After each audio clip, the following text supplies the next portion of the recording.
Right, well, we're going to start kind of again because I forgot to press the record button. So I've been rabbiting to myself for 10 minutes. What we have here is a customer repair. I've been looking forward to this because we've never had one in bits before. It's a realistic TRC1012. And what I was saying is excellent build quality on a fiberglass printed circuit board. We've got the type of synthesizer chip beginning with a C that annoyingly starts off on channel 9. A voltage regulator there, output transistor there, a hefty driver transistor, and a TDA2003 audio IC there. So all your big parts are on this side of the board, all the resistors, capacitors, and the signal transistors are this side of the board, all surface mount. So it was an absolute swine getting it out of the case. Now, I've got one of these myself. I've owned this since new, and it's a handy size, and they work reasonably well.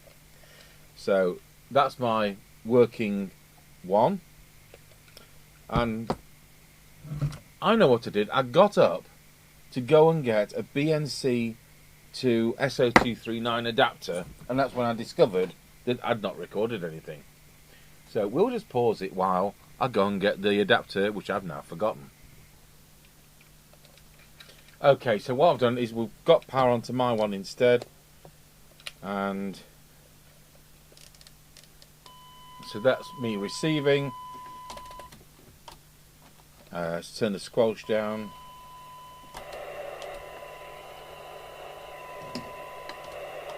Good grief, that's 3 microvolts. This is deaf as a post.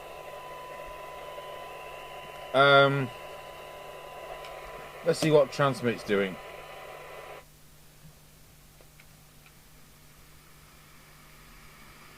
We're not on picture in picture, we are now. So transmit, 3 watt scale. The radio is doing 600 milliwatts. It's supposed to work better than that. No, 600 milliwatts.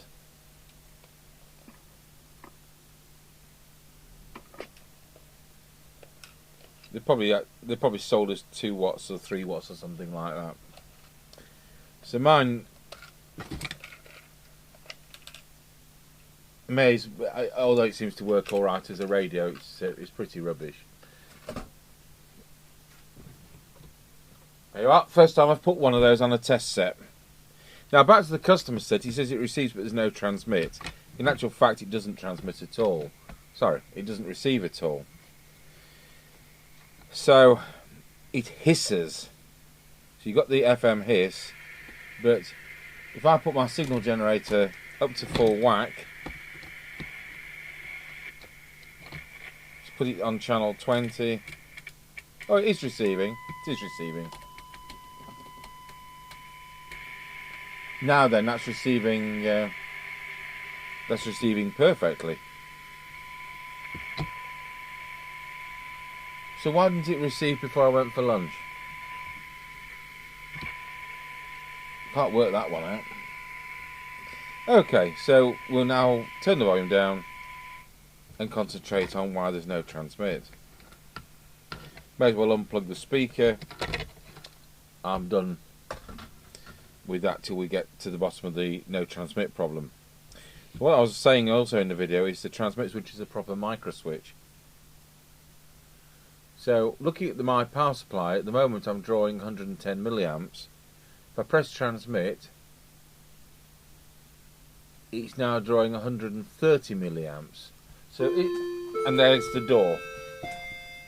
Okay, that was the Royal Mail with the RS delivery for today. 2 packets, one with the back-ordered connectors for internal pins on something or other. Right, back to the... Where were we? Oh yes, we're going to put a monitor receiver on. Where's my handy monitor receiver? We normally have the Midland. Oh well, we'll use the capo one.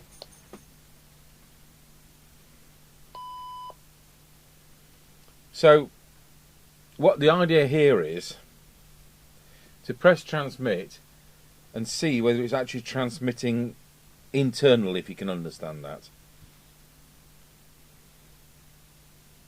How do you get rid of, how do we put it into monitor mode? In other words, how do we release the squelch? No. It's the trouble with these type of radios, isn't it? They're too complex to just pick up and... Let's see whether we... Yes, it is doing. I'll turn the volume up, whichever that is.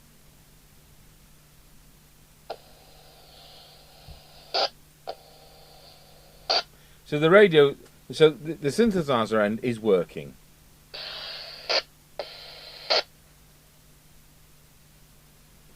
Good. Well, in that case, chances are it's going to be the driver transistor or the output transistor. So what we'll do, I'll go and get my RF voltmeter, the Russian one, off bench 4A. Right, so we've got the big Russian RF probe here. So it's clear to me the driver transistor is here, so let's press transmit.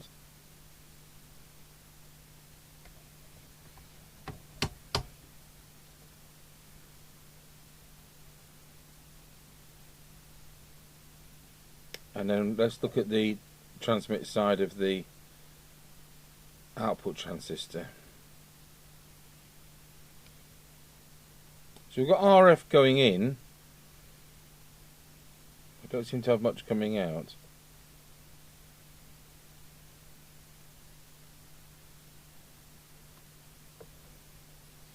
So we'll probe it on one of these coils.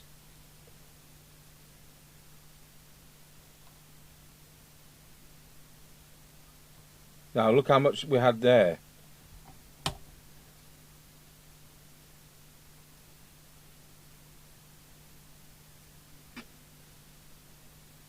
Ah, suddenly we've got transmit. It works.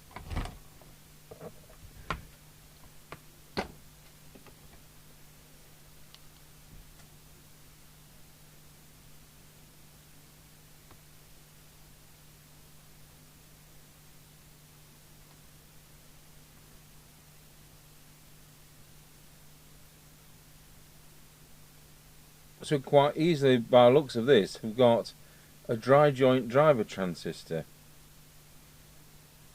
It doesn't look dry joint, but it must be. I'll turn the power off.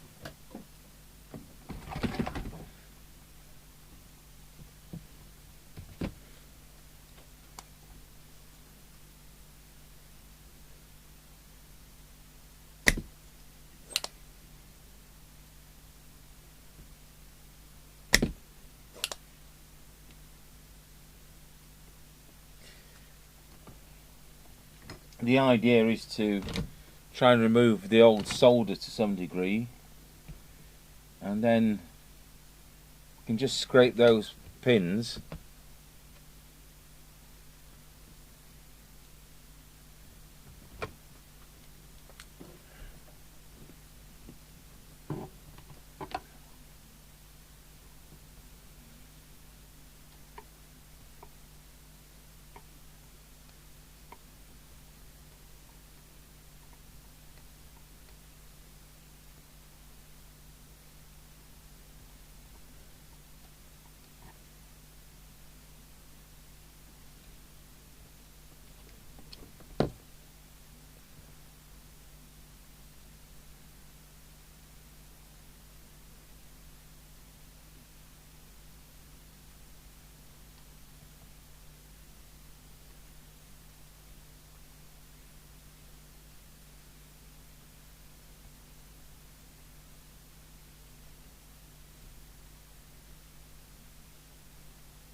Okay, so we'll now try and resolder those.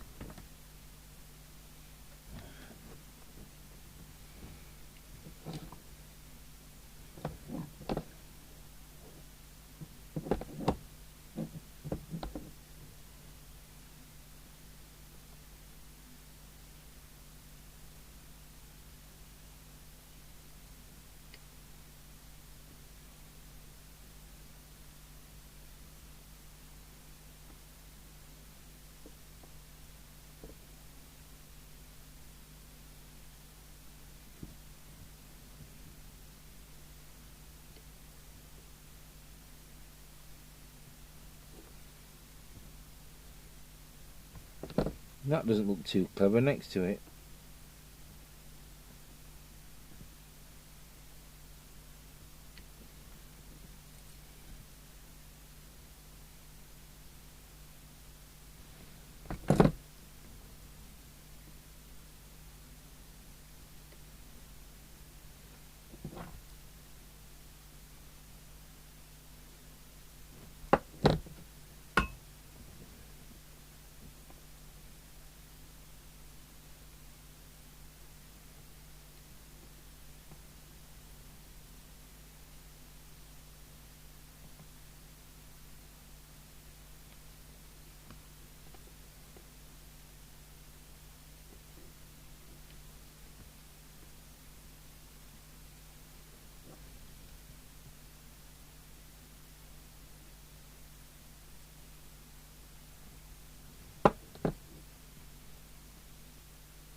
Right, power it back up.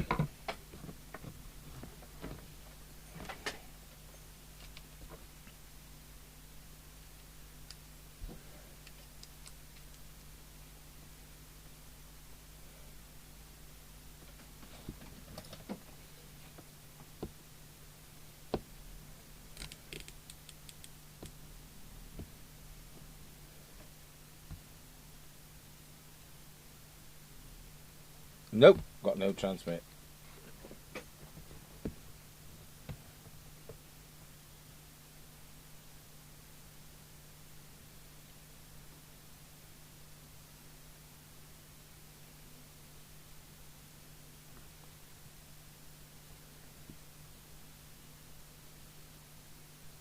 Well, I'm sure we've got a dry joint situation, but the way it came to life when we prodded it with the RF meter.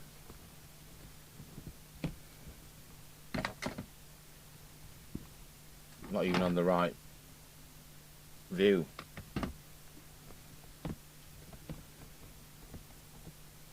So before we were looking at the driver transistor.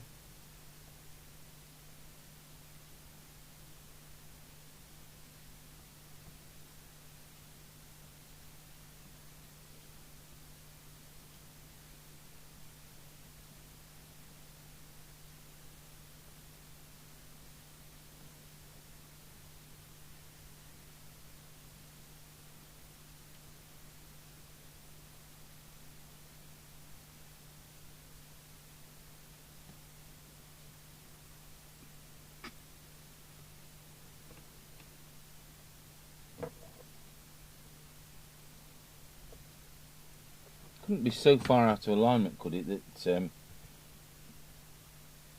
we're on the edge of it not being resonant?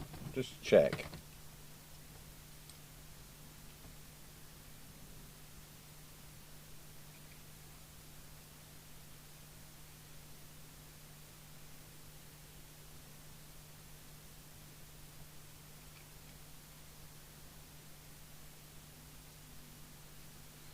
What I'm doing is tuning it up on current consumption.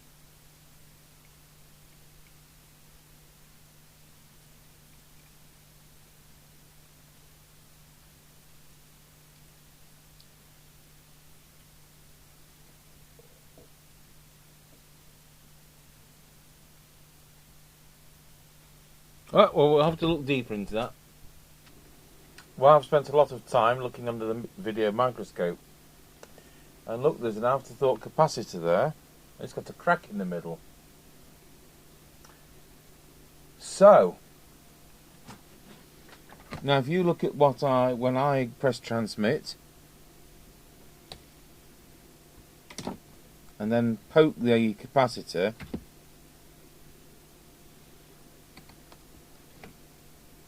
so I'm pressing transmit now, and see we've got no RF power, but then if I poke that capacitor,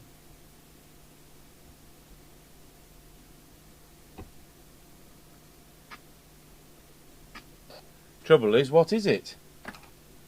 So I'll tell you what we're going to do. We'll move on to my radio and we'll take my radio apart and we'll measure that capacitor. This is what you have to do when there's no service manual. And this is why we have one of every UK FM legal CB ever made, because I can do this. So what I've done is to unsolder it kind of with one leg in place, and with the capacitance meter, which you can't see, it says 27 picofarads. So I'll just zoom out so you can see that meter.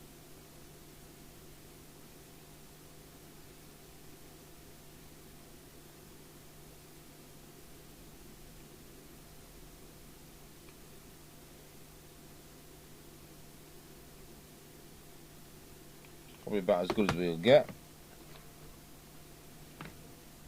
So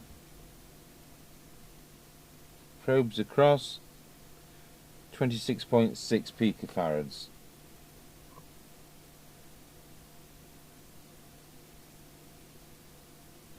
So I'll now try and put that back.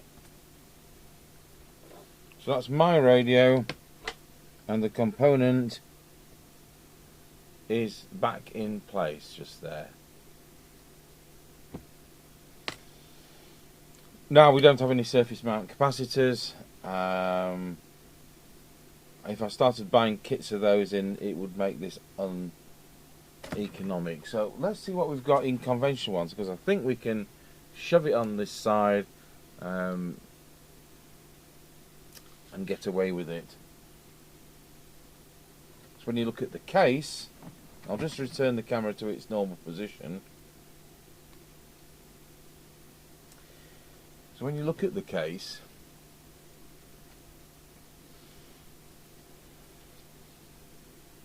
it's got pillars, so it is stood off to some degree from the case front. So I think we've got room to put a little disc ceramic in there and get away with it. Right, so we're going to have a change of tactic. We're going to put the customer set on one side, and we're going to work on my set. And I've ordered some parts from RS. I've ordered some surface mount ones. We haven't got any standard ones in stock.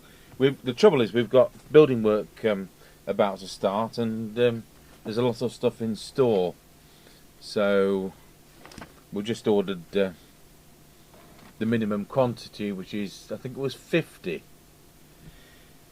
So what we'll do, they will turn up tomorrow. But in the attempt to try and publish this video today, we'll do my set, and that's not my set. That's my set. And when we checked it, we thought it was a bit on the depth side. So whether or not we've got a dry joint around the antenna connector, it's always a possibility, because that's the common denominator, because the power's a bit low as well, and I've owned this from new. So we'll look at this, and then subject to us getting this working, but that's what it will be. We want to get this tune-up out of the way. So what I'm going to do is we'll draw this on a piece of paper in my usual crummy way, and we'll work through what's what, hopefully. So when we tested my set, it was doing lower power than expected, and it was quite deaf. So let's power it back up.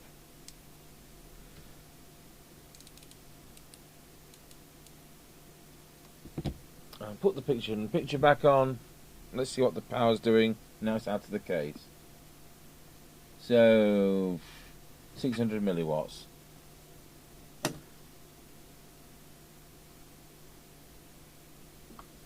So just make sure the signal generator's on frequency.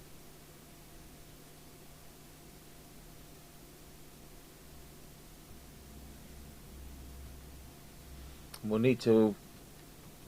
I think it's handier to use the customer's speaker. I've put all my screws in my bottom lid. And these are labelled battery, speaker.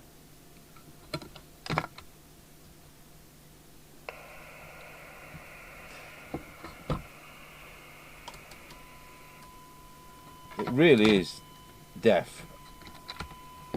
I could have sworn we bought this new, you know.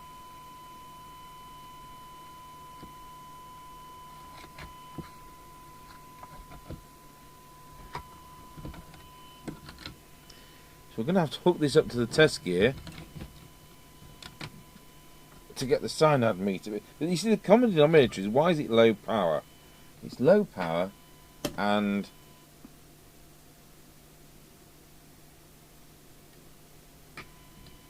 I don't know. Don't know. It's as if the aerial's not right, but it.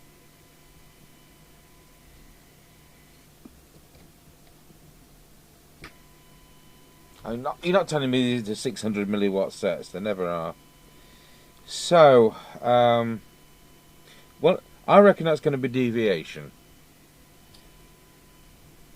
I think one of these is going to be power, because it hasn't got meters. So you should have squelch.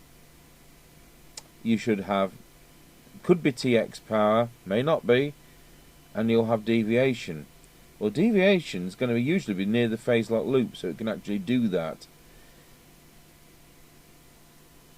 Both of those are kind of in the receiver. So I'll be carefully twiddle these. No change there.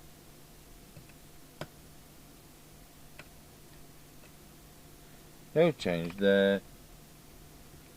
No change there. So it doesn't look like there's a power preset. Well, I think first of all we'll put it on frequency. So if we can find the remote for the cameras, oh, it's there. Let's key it up and put it on frequency.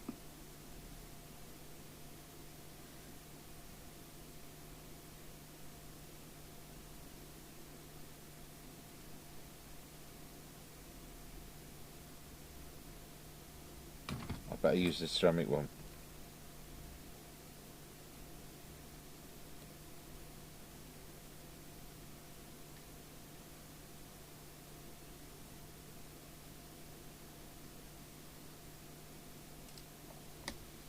I think that's close enough.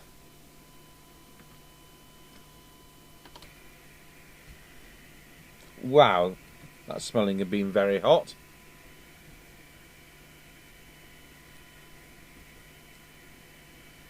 So we'll go through the transmitter. The transmitter is clearly those three.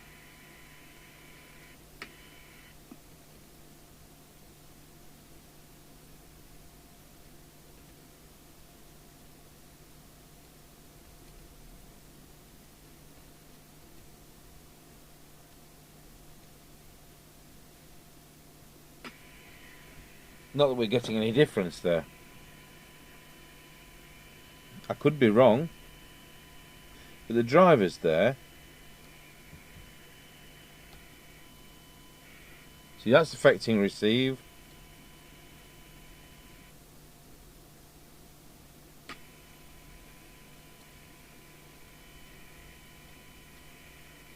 Yeah, they receive. Just going back to the customer set, if we can just make this going to transmit by flexing the board, just see what the power coming out of this one is.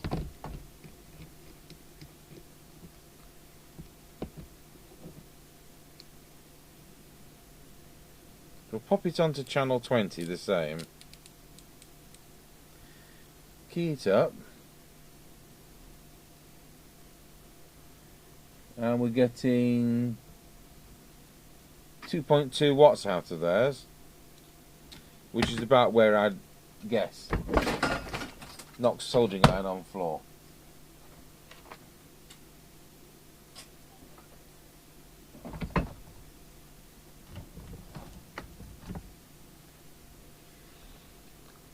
Right. So why is ours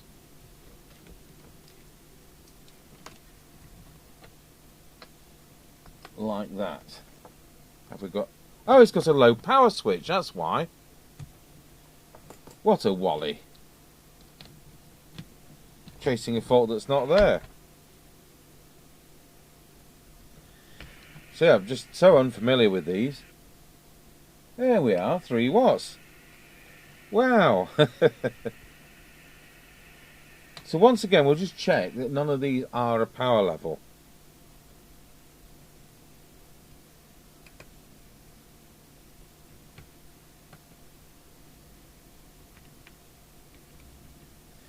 And we'll go to low power and make sure that one of these isn't a set low power.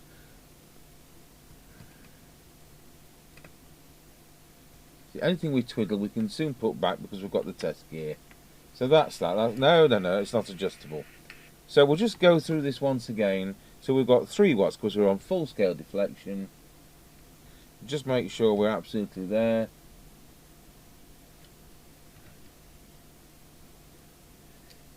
Yeah, it's about 2.8 watts. So 2.8 watt. I'll put T21, that's mine. So we've got the def receive still. Let's look at deviation. We better plug the microphone in.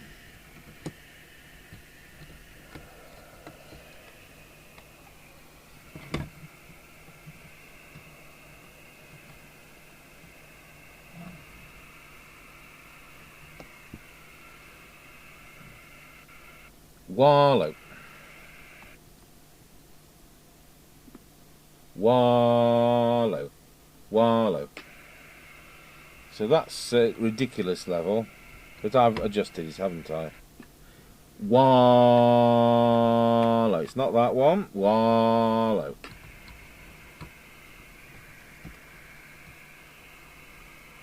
Is it that one?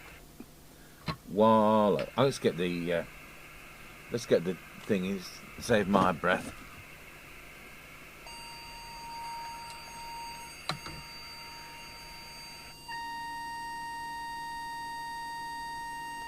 So we'll check properly.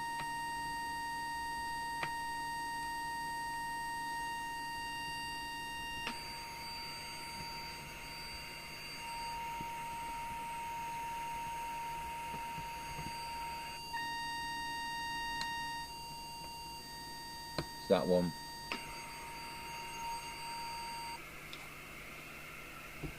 Wallow. Still a bit high.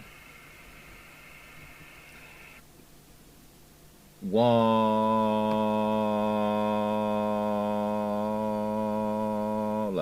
Wallow. Testing 1 2 1 2. Wallow. Testing 1 2 1 2.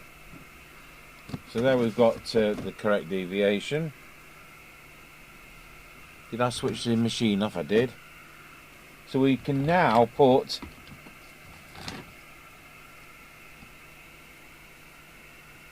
the variable resistor, which didn't appear to have got a number, is deviation.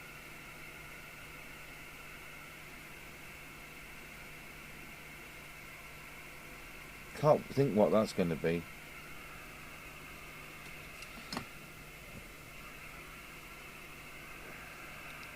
So we've got it on frequency, we've done the transmit power, we've done the deviation. So I reckon we've done transmit. So prop that up like that. We can probably zoom in a bit on this.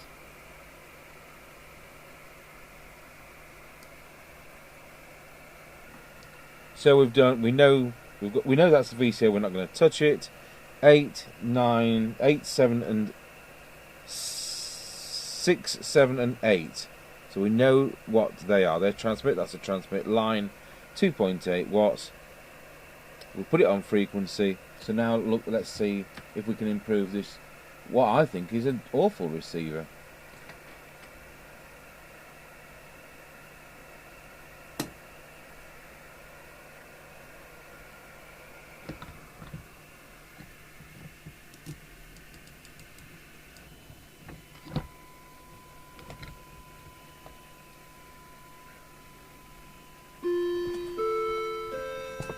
And there's the door again.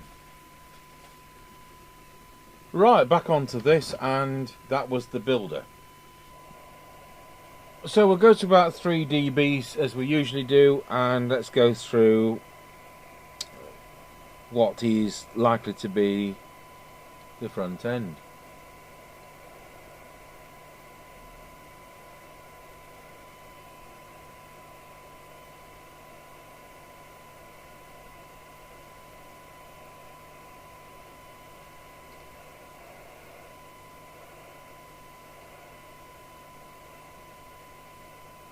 That's a bit better.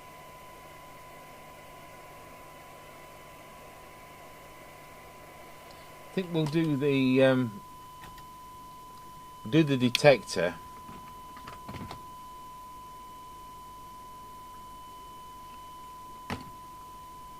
Put a bit more volume on.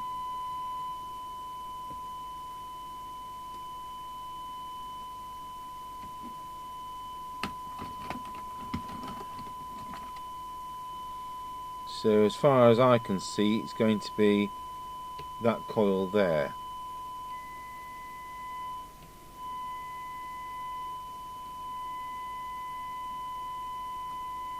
There we are.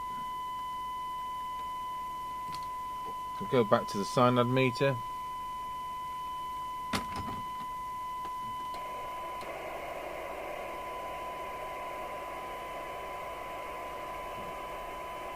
Look, it's about 4 microvolts now. It's still not good.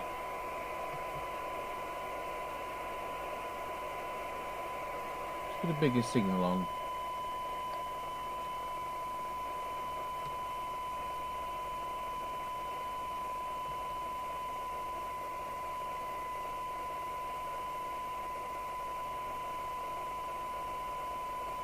Put a smaller signal on.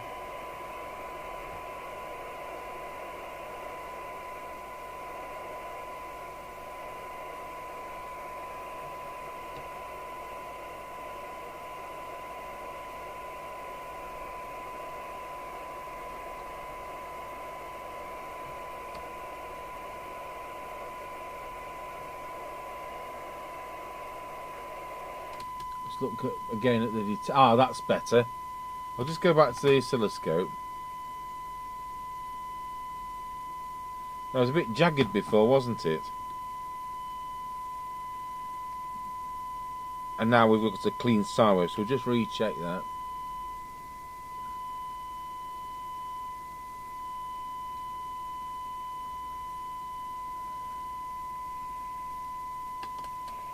Back to the cyanide meter.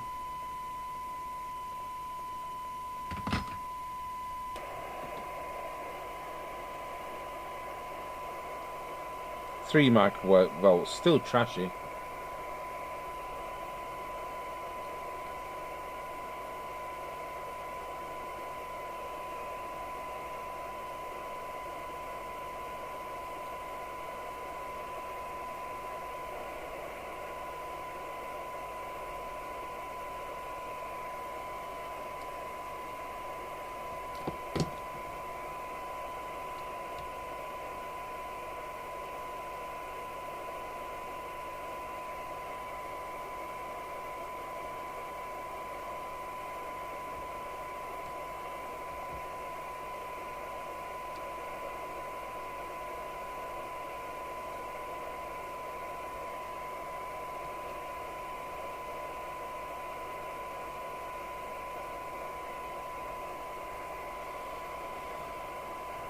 Well, not very impressive.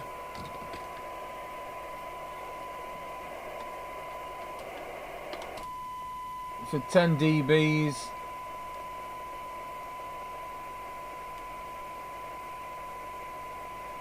It's 4 microvolts.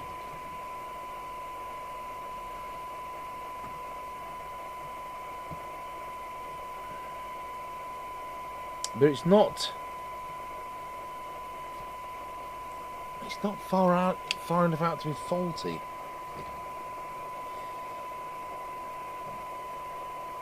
I'm just wondering if one of these is squelch control. We'll just set the squelch. Turn that down a bit. So if that was deviation, is this squelch? Nope. Is this squelch? Yes. So we can add that to our list. You know what? I went in the other room, didn't I, with the pen? So go back to receive again. Well, we are on receive.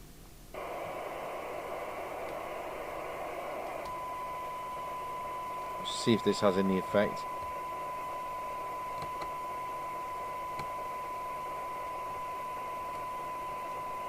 No, I've got the fungus what that does.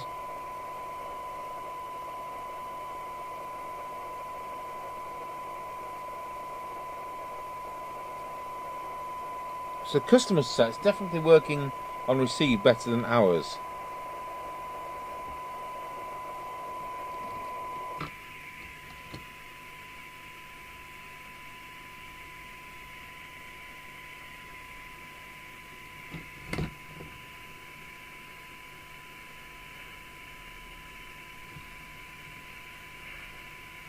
This is the kind of receive. Just make sure there's no dry joints. It's the kind of receive you'd expect on a Harvard 020 or something like that. You'd expect this to be better than that, and the customer's one is. I wonder if we can just... No, we can't really. Let's have a go at just putting his on.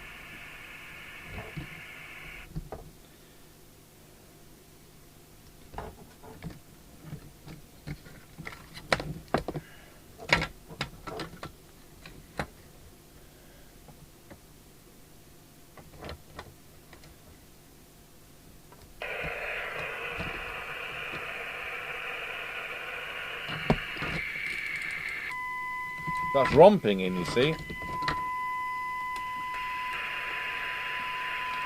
So let's look at his cyanide. I'll just hold the connection on.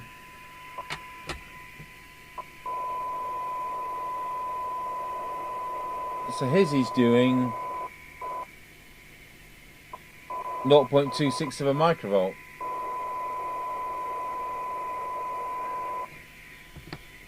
And as he's doing 4 microvolts.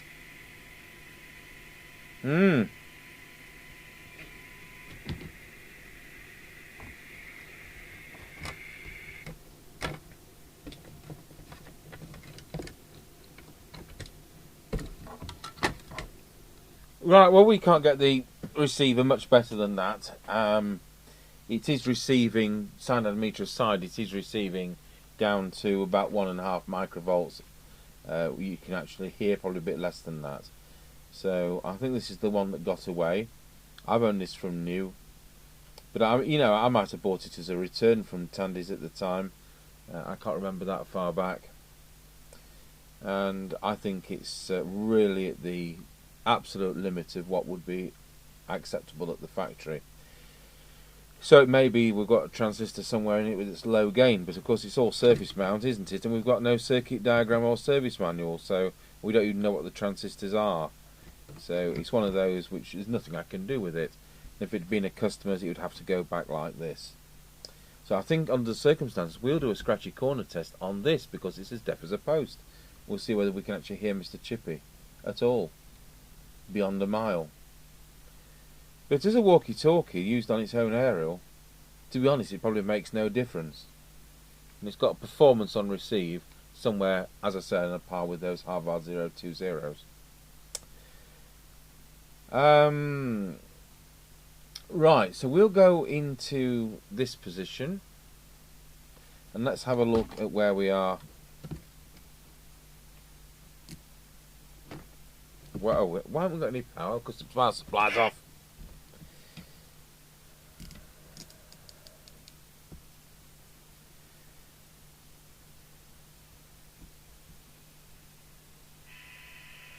So that's 3 microvolts you're hearing. And let's turn the squelch to full. And I like to be able to get 100 microvolts on a full squelch. That's too harsh. So we came to the conclusion that this was the squelch.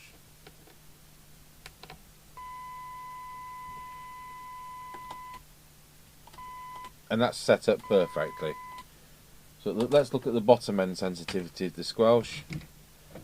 I'll turn the signal generator off for what it's worth, but this is so deaf it wouldn't hear it at the bottom anyway. So we'll set the squelch to threshold, switch the signal generator back on.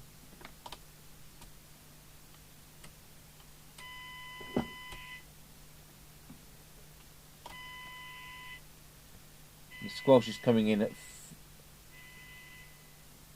3.7 microvolts and leaving us at 3 microvolts. So you can't expect better than that when the radio itself is insensitive. We've flexed the board, we've looked over it for dry joints, we've found 1 or 2, but that hasn't improved the way the receiver is. So no, it's not brilliant. But I'm interested, as I say, to see how it goes. So we're going to test the customer set for the scratchy corner test, but we'll do this one because it'd be interesting to see how a set that I deem to be quite deaf actually performs on that real live test.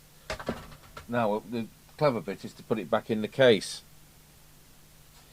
You know, this has been looked at before because the speaker has been bent back to put a test instrument on there, and it's not me. So perhaps this isn't one we've had from new, and perhaps this is a return or something.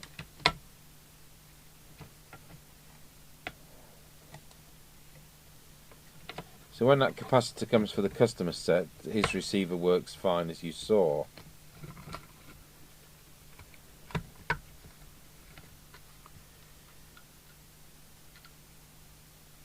So what you're supposed to do, unfortunately, is you have to undo. I didn't realise that the socket for the aerial stays on the panel, and these unscrew, you know, with the usual nuts.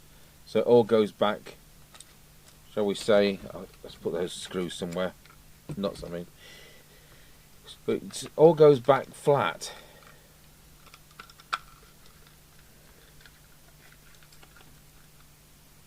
So this looks like it goes together first and then all slides into position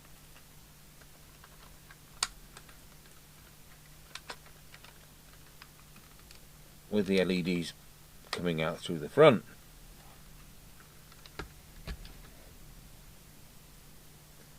So we had 3 screws in ours, the customer had 2 in his.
Right, well that all looks put together, so let's put our back on.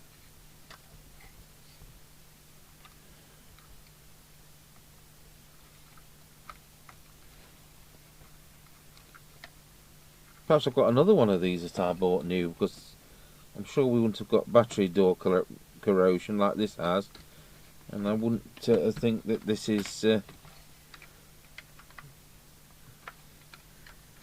know, it's clearly had some rework.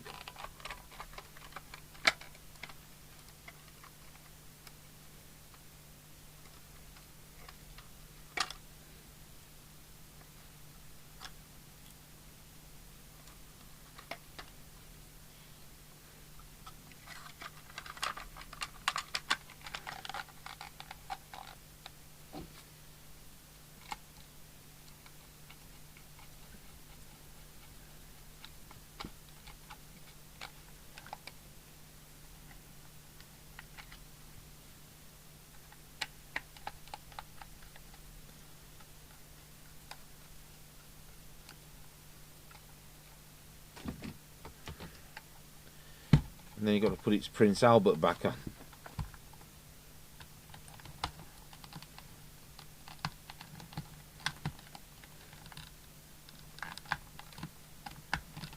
There we go. The radio with the piercing.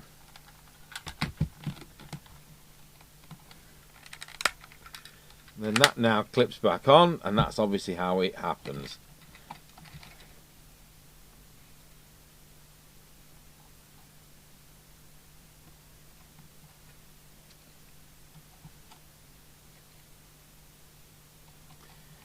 Right, we'll get this put back together. Right, so we'll put it back on the test set, and then we'll plug an aerial in. I'm putting it on the test set just to make sure I didn't break it putting it together.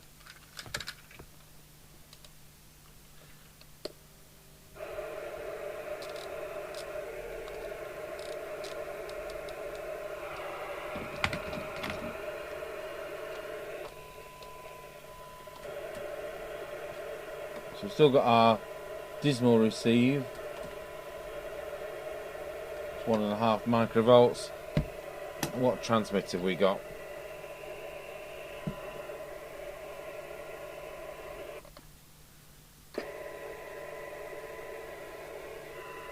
That's on low power, 600 milliwatts. That's on high power, 2.8 watts. So we'll switch the test set off and put it on the aerial. And hopefully the part for the one tomorrow will come. And everything will be fine. 19 Roger.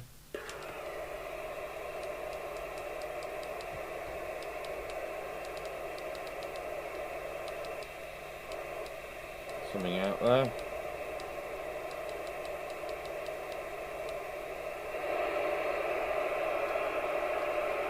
So we're doing on the air test with that. Whether or not it does scratchy corner, that's all we can do with that set. Thanks for watching. The realistic TRC1012, and my one is from 1994, just before Carphone Warehouse bought them.